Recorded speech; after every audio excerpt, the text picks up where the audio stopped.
প্রেমের গল্পে যাদের দেখে দর্শক মুগ্ধ হয়েছেন, এবার বাস্তব জীবনেও সেই জুটি স্বামী স্ত্রী। আর বিয়ের পর প্রথমবার বড় পর্দায় একসঙ্গে ফিরছেন বিজয় দেবরাকোন্ডা ও রাশমিকা মান্দানা। তাদের নতুন সিনেমা রানাবালি মুক্তি পাচ্ছে আগামী 16 অক্টোবর।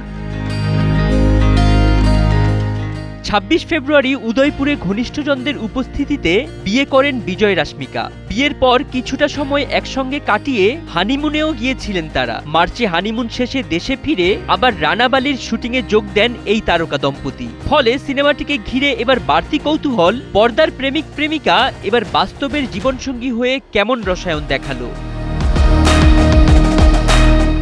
রাহুল সাংস্কৃত্যায়ন পরিচালিত পিরিয়ড অ্যাকশন ড্রামাটি 1854 থেকে 1857 সালের ব্রিটিশ শাসিত দক্ষিণ ভারতের প্রেক্ষাপটে নির্মিত।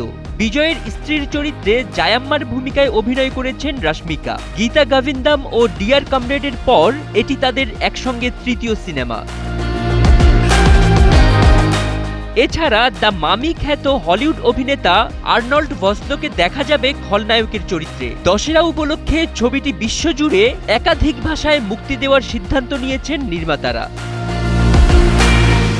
ফরিদ উদ্দিন মোহাম্মদ, সময়ের আলো।